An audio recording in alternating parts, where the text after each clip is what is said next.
भारत माता की, भारत माता की, भारत माता की, महाप्रभु जगन्नाथ की, महाप्रभु जगन्नाथ की। जय श्री राम, जय श्री राम। बहनों और भाइयों, मेरा सौभाग्य है कि आज मुझे महाप्रभु जगन्नाथ के इस पावन धराधाम पर महाभगवती के इस आंगन में, शहीदों की इस क्रांति धरा में आप सबसे संवाद का अवसर प्राप्त हो रहा है। इस अवसर पर इस पावन धरा को नमन करते हुए आप सभी का मैं हृदय से अभिनंदन करता हूं, स्वागत करता हूं।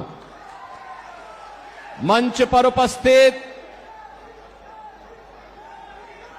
भारतीय जनता पार्टी के वरिष्ठ नेता, छत्तीसगढ़ से शिक्षा मंत्री श्री बृजमोहन अग्रवाल जी,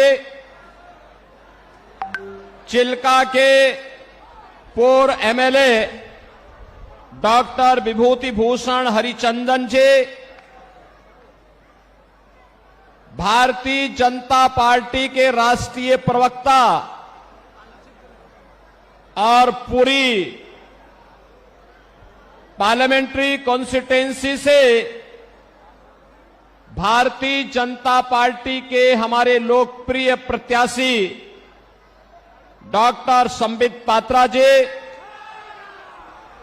विधानसभा चिल्का के भारतीय जनता पार्टी के हमारे प्रत्याशी श्री पृथ्वीराज हरिचंदन जी,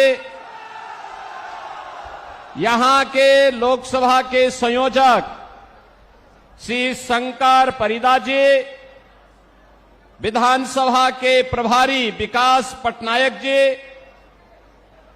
विधानसभा के संयोजक श्री दुष्यंत हरिचंदन जी, मंच पर उपस्थित श्री अमरेंद्र राणा सिंह जी, श्रीमती ज्योतिष्ना बहेरा जी और भारतीय जनता पार्टी के सभी पदाधिकारी के साथ साथ भारी संख्या में पूरी पार्लियामेंट्री कॉन्स्टिट्यूएंसी और चिल्का असेंबली से जुड़े हुए मेरे सभी उपस्थित बहनों और भाइयों, भगवान जगन्नाथ, बलभद्र और माता सुभद्रा की कृपा भूमि को कोटि कोटि नमन करते हुए मां भगवती के श्री चरणों में नमन करता हूं। आप सबका मैं हृदय से अभिनंदन करता हूं। ये मेरा सौभाग्य है कि मैं मर्यादा पुरुषोत्तम प्रभु श्री राम की पावन धरा अयोध्या से, लीलाधारी भगवान श्री कृष्ण की पावन धरा मथुरा से आप सबका अभिनंदन करने के लिए आपके बीच में मैं आज यहां पर आया हूं। मैं सबसे पहले धन्यवाद दूंगा भारतीय जनता पार्टी के अपने प्रत्याशी डॉक्टर संबित पात्रा को,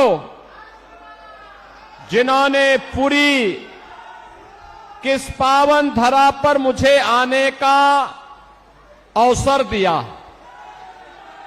बहनों और भाइयों, पूरी हम सनातन धर्मावलंबियों के लिए एक पावन नगरी है। प्रारंभ से ही सप्तपुरियों में से एक हमारी जगन्नाथपुरी है और भगवान आदि शंकराचार्य ने भी जो 4 पीठ स्थापित किए हैं उनमें से पुरी एक है। पुरी के बगैर भारत की सनातन परंपरा की कल्पना भी नहीं की जा सकती है। और इसीलिए जब मैं यहां आया हूं तो मां भगवती के श्री चरणों में यही प्रार्थना करने के लिए आया हूं कि आपको भी, हम सबको भी इतनी ताकत दे, इतनी ताकत दे कि हम लोग डबल इंजन सरकार उड़ीसा के अंदर ला करके लैंड माफिया, सैंड माफिया, यहां के फॉरेस्ट माफिया, यहां के कैटल माफिया, इन सब को भी यूपी के बुलडोजर की तरह यहां पर भी उसका रास्ता बनाने का काम कर सके। बहनों और भाइयों, आज आपने देखा होगा जब सरकार बीजेपी की बनती है और नरेंद्र मोदी जी जैसा नेतृत्व मिलता है तो फिर आपको लगता होगा कैसे परिवर्तन आता है। ये परिवर्तन आज आपको देश के अंदर देखने को मिल रहा होगा, लैंड के देश के ऊपर आज आपको देखने को मिलता होगा। दुनिया के अंदर भारत का सम्मान बढ़ा है, भारत की सीमाएं सुरक्षित हुई हैं, आतंकवाद पर नियंत्रण हुआ है, नक्सलवाद नियंत्रित हुआ है। अब तो कहीं पे पटाखा भी फट जाए ना तो पाकिस्तान पहले सफाई देता है, कहता है कि साहब मैंने नहीं किया है, क्योंकि इसे मालूम है ये नया भारत है, मोदी का भारत है। ये छेड़ता नहीं, लेकिन कोई छेड़ता है तो उसको छोड़ता भी नहीं है, और इसीलिए पाकिस्तान सफाई देने की मुद्रा में आता है। बहनों और भाइयों, मोदी जी के नेतृत्व में डेवलपमेंट के जो कार्य भारत के अंदर हुए हैं, आज आप देख रहे होंगे हाईवे, रेलवे, हाईवे में 4 लेन, 6 लेन, 12 लेन हाईवे बन रहे हैं। तेजी के साथ नया इंफ्रास्ट्रक्चर खड़ा हो रहा है।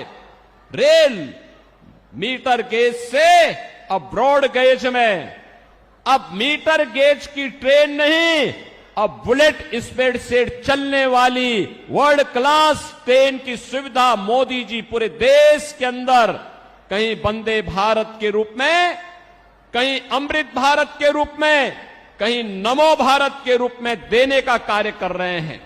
IIT, IIM, triple IT, NIT, AIIMS, world class university, और बहनों और भाइयों, हर घर नल की योजना के माध्यम से शुद्ध पेयजल की आपूर्ति पूरे देश के अंदर उपलब्ध करवाने की बड़ी कार्य योजना को भी मोदी जी ने लागू किया है। गरीब कल्याणकारी योजनाओं को लेकर के जब डबल इंजन की सरकार होती है तो कितना लाभ मिलता है। आज इसका लाभ उत्तर प्रदेश जैसे राज्य लेते हैं।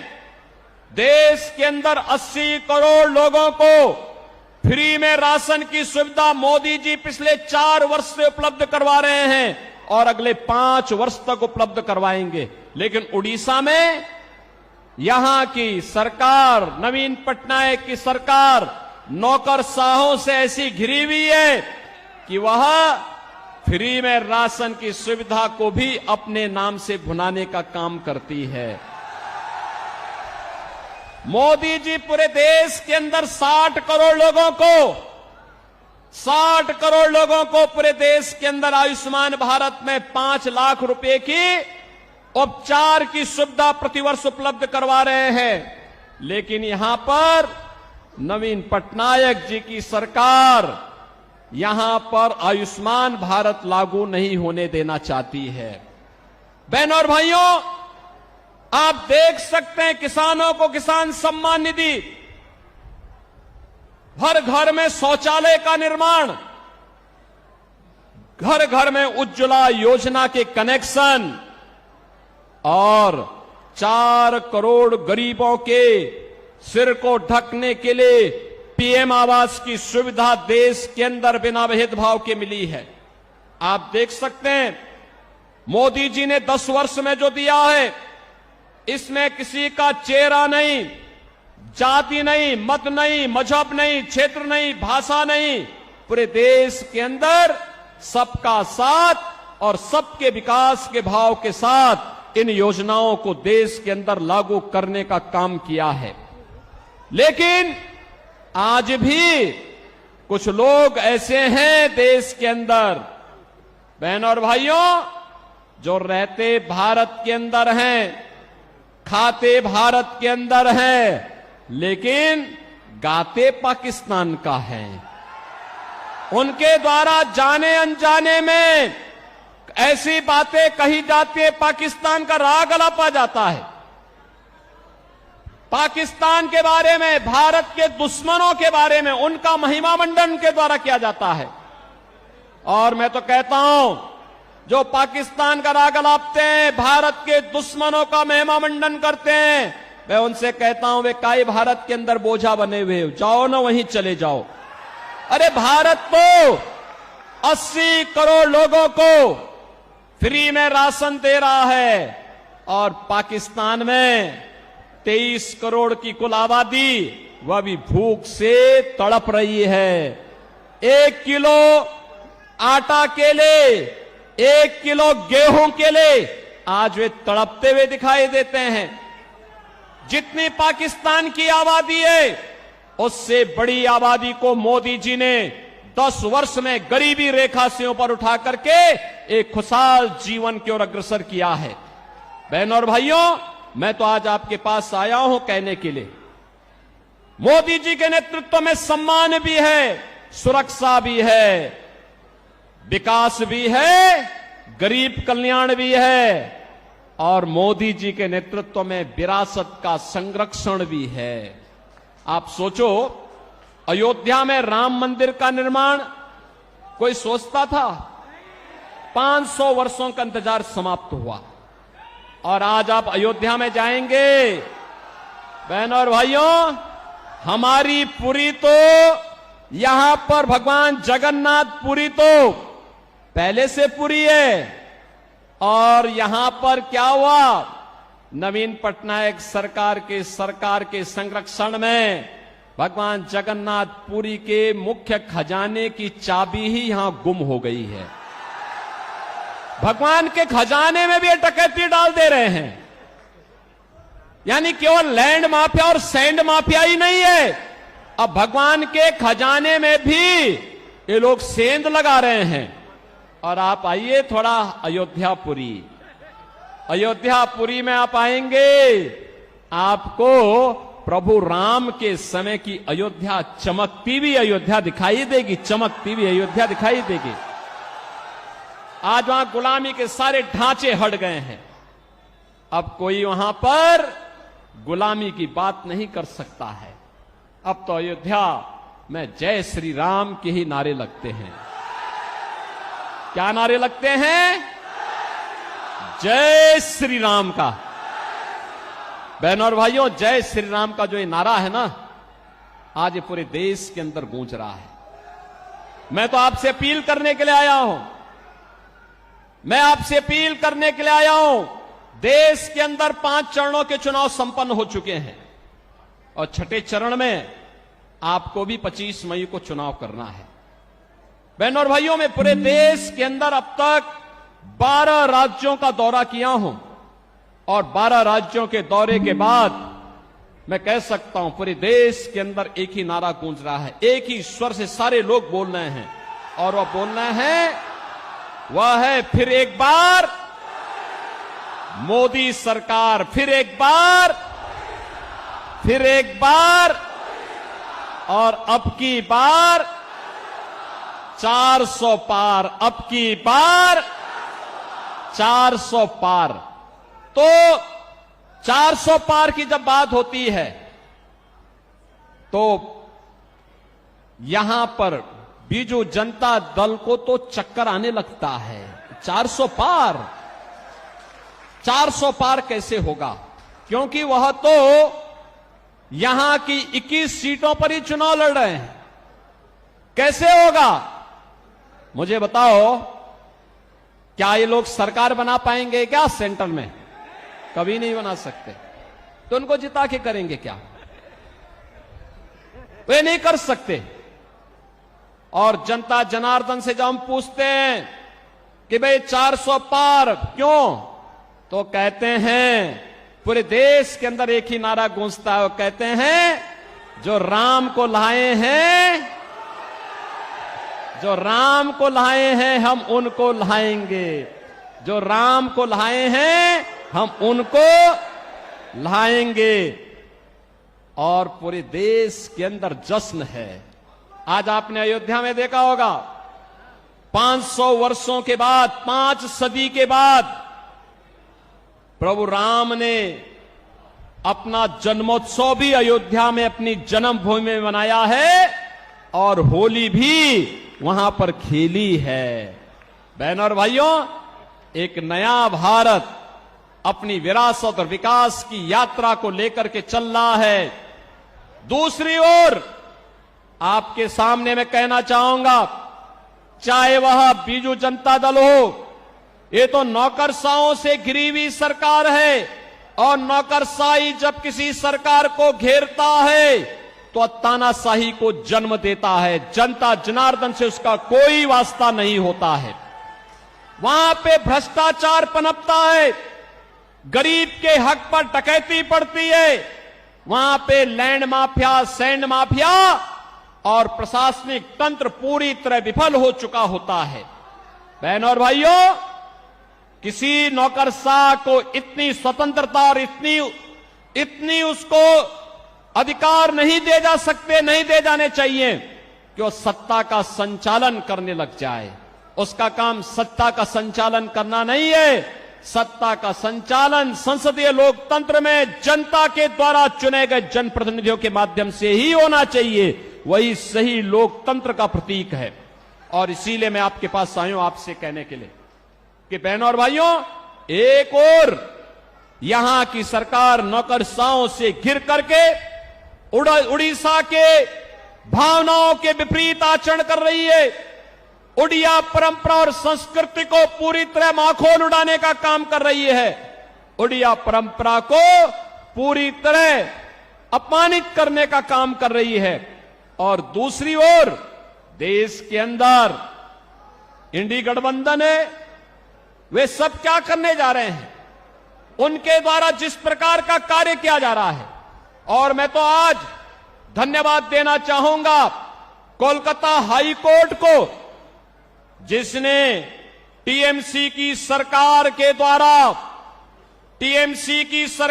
द्वारा 2010 से लेकर के लगातार मुस्लिमों को ओबीसी की जातियों में जबरन शामिल करके उन्हें ओबीसी के आरक्षण में घुसपैठ करने का एक षड्यंत्र किया था। कोलकाता हाई कोर्ट ने एक महत्वपूर्ण फैसले में टीएमसी के सरकार के इन सभी फैसलों को पलट के कहा कि नहीं, भारत के अंदर धर्म के आधार पर आरक्षण नहीं हो सकता। आरक्षण पर बाबा साहब भीमराव अंबेडकर का जो मंतव्य है वो अंतिम मंतव्य है। हमें उसका संविधान की उन भावनाओं का पालन करना चाहिए। बहनों और भाइयों, धार्मिक आधार पर आरक्षण यह भारत की संविधान की मूल भावनाओं के विपरीत है। अनुसूचित जाति, जनजाति और पिछड़ी जाति के लोगों को ही आरक्षण का लाभ मिलना चाहिए, और वह भी भारतीय मूल के होने चाहिए। लेकिन ये कांग्रेस हो, टीएमसी हो, बीजेडी हो, ये जितने भी दल हैं, ये तुष्टीकरण की पराकाष्ठा पे चढ़ करके कभी स्वामी लक्ष्मणानंद जी के हत्यारों को संरक्षण देने का काम करते हैं, कहीं पर ये लोग अनुसूचित जाति, जनजाति और पिछड़ी जाति के आरक्षण के अधिकारों पर घुसपैठ करना चाहते हैं। इनके मैनिफेस्टो को अगर आप देखेंगे, आपको भी लगेगा ये मैनिफेस्टो भारत के किसी राष्ट्रीय दल के या किसी दल के हैं। आश्चर्य होता है, ऐसे लगता है जैसे किसी मुस्लिम लीग का मैनिफेस्टो हो। इनके द्वारा लगातार भारत की भावनाओं के विरुद्ध आचरण करने का प्रयास हो रहा है। इनके द्वारा जिस प्रकार की बातें कही जाती हैं, वरासत टैक्स की वकालत की जाती है। बहनों और भाइयों, इसको स्वीकार नहीं किया जाना चाहिए, कतई स्वीकार नहीं किया जाना चाहिए। चाहे वह कांग्रेस हो, टीएमसी हो, बीजेडी हो या फिर इंडी गठबंधन से जुड़ा हुआ कोई भी अन्य घटक हो, ये पूरी तरह भारत विरोधी आचरण इन लोगों का है। इनकी नीतियां आतंकवाद को, नक्सलवाद को बढ़ावा देने वाला है, मतांतरण को बढ़ावा देने वाला है, अराजकता को, भ्रष्टाचार को बढ़ावा देने वाला है, गरीब के हक पर डकैती डालने वाला है। और इसलिए भारतीय जनता पार्टी आपके पास आई है।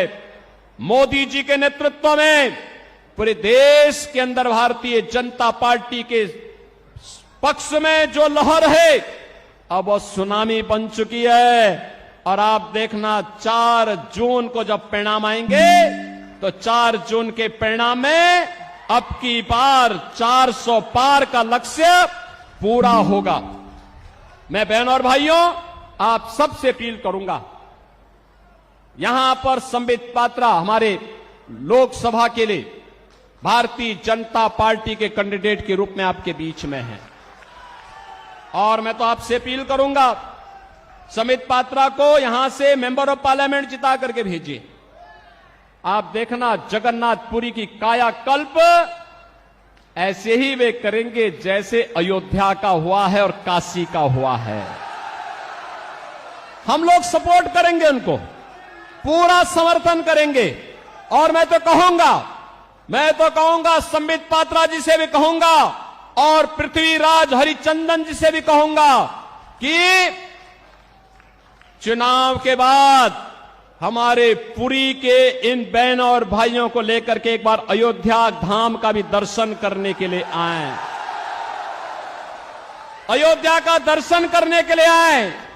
अयोध्या में हम स्वागत करेंगे, क्योंकि पुरी के लोग आएंगे तो हमारे लिए मेहमान होंगे, क्योंकि हमारे भगवान जगन्नाथपुरी से, मां भगवती के इस धाम से जब वहां पधारेंगे तो हमारे लिए तो अतिथि होंगे। और आप देखेंगे जब डबल इंजन की सरकार काम करती है तो विकास कैसे बुलेट ट्रेन की स्पीड से आगे बढ़ती है, इसका नजारा आपको यहां पर भी देखने को मिलेगा। और इसलिए मैं आप सबसे अपील करूंगा, भारतीय जनता पार्टी के हमारे सभी कैंडिडेट डॉक्टर संबित पात्रा को यहां पे पार्लियामेंट्री कॉन्स्टिट्यूंसी के लिए और श्री पृथ्वीराज हरिचंदन को यहां की असेंबली के कैंडिडेट के रूप में कमल चुनाव चिन्ह पर भारतीय जनता पार्टी के प्रत्याशियों को भारी बहुमत से विजयी बनाने की मैं आपसे अपील करता हूं। आप इन्हें जिता करके भेजेंगे, पुरी जिता के भेजेगा, चिल्का जिता के भेजेगा, सभी लोग सहमत हैं, कमल खिलेगा, फिर से खिलेगा। और संबित पात्रा आपके पक्ष को देश के अंदर देखो किस मजबूती के साथ रखते हैं। आप देखते होंगे प्रभावी ढंग से अपनी बात को रखते हैं। भारत की सनातन परंपरा के बारे में, भारत की सम्मान की बात को लेकर के, भारत की सुरक्षा के मुद्दे को लेकर के, भारत के विकास के मुद्दे को लेकर के, भारत के गरीब कल्याण के मुद्दे को लेकर के और उड़ीसा के सम्मान और स्वाभिमान के मुद्दे को लेकर के भी उतनी ही मजबूती के साथ वे अपनी बात को रखते हैं। और इसलिए मैं चाहूंगा इन दोनों को भारी बहुमत से विजयी बना करके आप पार्लियामेंट के लिए श्री संबित पात्रा को और असेंबली के लिए श्री पृथ्वीराज हरिचंदन को भारी बहुमत से विजयी बनाने की अपील आपसे करता हूं। सभी सहमत हैं? मेरे साथ बोलेंगे भारत माता की, भारत माता की, भारत माता की, भगवान जगन्नाथ की जय जगन्नाथ, जय जगन्नाथ, जय श्री राम, जय जय श्री राम।